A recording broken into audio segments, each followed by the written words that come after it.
Hi guys, and welcome back to another DrAce video, and today we're going to be playing MotoGP 22, and it's time for, oh my goodness, look at the state of that acceleration part on the start there, absolutely burning the rear tyre. But what I was trying to say was, yeah, welcome back to MotoGP 22. We're doing Season 9 2009 as Hayden's down, there's a couple of riders down, was that Randy DePunier? I think even Lorenzo was involved with that particular exchange as, goodness me, was that Dovio Pedrosa giving me the big don't argue? Goodness me, this one is totally kicking off. But yes, Season 9 2009 game mode this time around, with Marco Melandri in the German GP of the Sachsenring. Our job is to finish not only in 7th place, but also reach 10th position before the second lap of the challenge. Now, we just had that a moment ago, but Talmashi has decided to dive up in the inside, so we'll try and regain the position on the Hungarian as we're on the left-hand side for turn 8, which we've done pretty well there as we now go to the left-hand side and bring on the acceleration to get into the rear of Christopher Mullen. But I do believe this is going to be a pretty simple challenge for us, because finishing in 7th position with a couple of riders just ahead of us, and of course riders crashing out left, right and centre in the first part of the session, yeah, I'm pretty confident in what we can do. And going ahead of there Nicola Canepa as we now try and get back against Nico Canepa, but not going to happen. Canepa still hangs on, never mind about that, we've beaten the man on board the Pramac Ducati. And speaking of Pramac Ducati, the ice cold Finn, minus 36 degrees, Mika Kallio himself, as we'll try and dive past up on through going into turn 1. Now, of course, if you've seen any of the other previous videos I've done here within the Sachsenring, within the Season 9 2009 game mode, you will know we are rapid coming into turn 1, and right there on display, moving ahead of Valentino Rossi, and now, of course, attacking Andrea Dovizioso into the Omega corner. That is awesome. Looking like Augusto Fernandez in the Moto 2 race today, which was absolutely interesting. It wasn't the best races in the world, but yeah, Augusto Fernandez was on a roll, on an absolute mission going into the Omega corner. So now into turn 7, we are up into the top 5 already. Nicky Hayden leads the way on board the factory Ducati, and it's actually an American 1-2 right now, with Hayden leading, Edwards in 2nd, and then Loris Capirossi for Italy in 3rd position. It's actually a bit of a double nationality there, so 2 US riders, 2 Italians, in fact make it 3 Italians, make it 4 Italians, make it 5 Italians actually, from Capirossi, De Angelis, Melandri and Rossi, then Dovizioso. Goodness me, the Italians taking over here in the 2009 German GP. But outbreaking Capirossi as we go into the left hand side into the Queckenberg. I've got to say, this Kawasaki feels pretty good. The last time I used this Kawasaki with Marco Melandri at the helm would have been in Le Mans, maybe. I do believe that is correct, but I must confess I really enjoyed using Melandri in this Kawasaki then, and I'm enjoying using it now, and right onto the rear of the Texas Tornado. It's just a matter of time where we go for a lunge. Do we go for it here into the Omega corner again? Do we save it for possibly turn 8? I do love that move. It's happened a few times already in these past couple of videos. I think we've done it with Rossi on Stoner, and then with Tony Elias. I'm not entirely sure who it was on this time around, but yeah, really enjoying this track and really enjoying the Kawasaki's. We now go to the left-hand side, line Colin Edwards up for the turn 8 lunge, and you better believe it's coming. A little bit of contact there as Colin Edwards decided not to yield the position freely. He decided to give it back to the Italian, and now it just leaves Nicky Hayden at the helm, the 2006 MotoGP World Champion with 3 victories to his name at this stage of his career. We could certainly stop him from making it 4.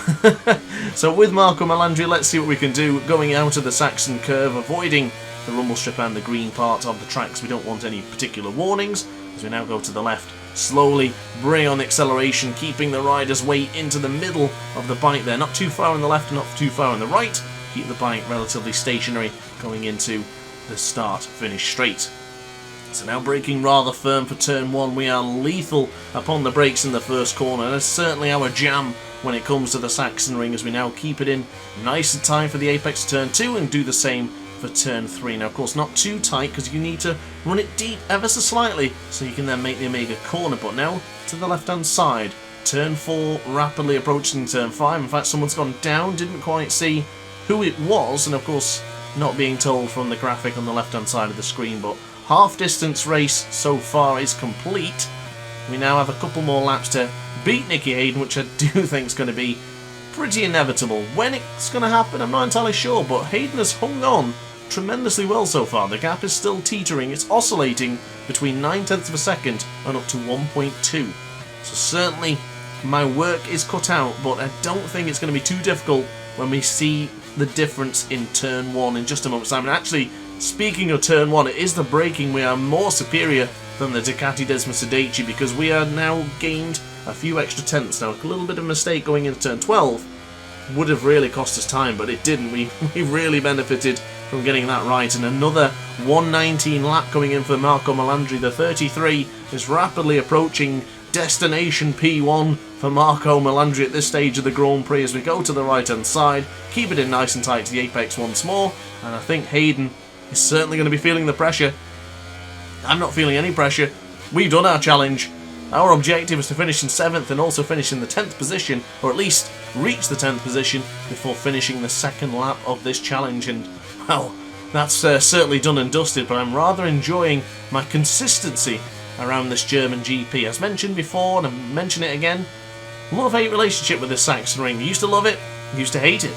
Used to love it and then I hated it. Now I'm beginning to love it again. I do really like it. It's a shame the races in real life aren't that entertaining because there's not many overtaking opportunities, but a little bit of mistake there from Melandri going into turn 10 as he launches the Kawasaki to the right hand side here for turn 11 onto the rumble strip ever so slightly, and firm on the brakes will go for the Saxon curve down through the waterfall section down into turn 12, and now slowly but surely Nicky Hayden is in our grasps. It's going to happen. It really is. It's going to go to the left hand side to turn 13 for the final corner here in the Saxon ring. Careful of the wheelie from Melandri, but across the line it's not only another 119 lap, it's a 119.8, so that is our fastest lap of the race, and certainly not going to be beaten by any of the riders right now. As we go to the right hand side, Hayden, it's inevitable. You are merely delaying the inevitable by not allowing me through. Let it go, Hayden. We're coming on through, mate. The Kentucky kid has led for 6 laps of this Grand Prix, but this one I don't think he'll be leading anymore. And Alex DeAngelis, if he had any hope of getting involved with this scrap, is certainly going to be disappointed as Valentino Rossi has gone down. 2009 history books have been rewritten, it seems, as Valentino Rossi will not be declared the winner, as he's just crashed here somewhere in the Saxon Ring GP circuit. But now to the left hand side for turn 8, Hayden is putting on a pretty good defence here. I will certainly confess to my AI counterpart, the 120% difficulty AI, putting up a good show as we now go to the right hand side for turn 11 down the waterfall section for the 6th time of asking. It'll be only one more time we'll be doing that, and then it'll be good night from me and good night from the Saxon Ring. But to the left hand side, right on the cusp of beating Nicky Hayden now. Do we go for the lunge into the final corner? I guess we can. Let's not. We certainly wanted it, but I hesitated. I didn't know if Hayden and Melandri were going to clash, so let's see what we can produce now going into turn 1. The lap time is still relatively close, but it's sadly not a 119 anymore. But outbraking Hayden into turn 1, job is done. Marco Melandri 0.3 per second. Is Hayden going to respond? If he's going to respond, he needs to do it before the Omega corner, because from that point onwards, I don't think he's going to catch us. This Kawasaki is rather nimble compared to the Ducati in MotoGP 22, so don't think it's going to happen. But right now, Hayden is still there. We haven't dropped him just yet. He could be making me look rather silly here if he decides to make a lunge going up into turn 8, but we'll find out in just a moment's time, because we are rapidly approaching the left-hand side here for the bridge of the Saxon Ring. As we go to the left-hand side, getting caught on the rumble strip ever so slightly. The gap is still really, really close here, less than a 10th of a second. There he is on your screen right now.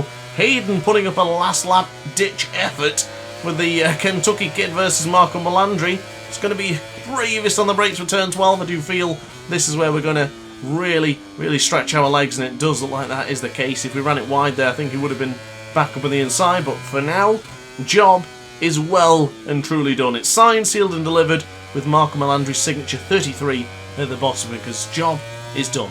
Well guys, that's it from me. I'm pretty pleased with this race so far, and I really enjoyed this one. So guys, if you enjoyed it as well, be sure to let me know in the comment section down below. Like and subscribe, and I'll see you in the next video. Ciao for now.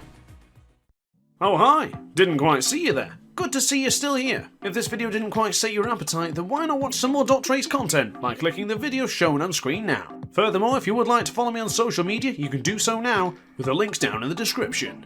Consider subscribing so you don't miss a single DrAce video.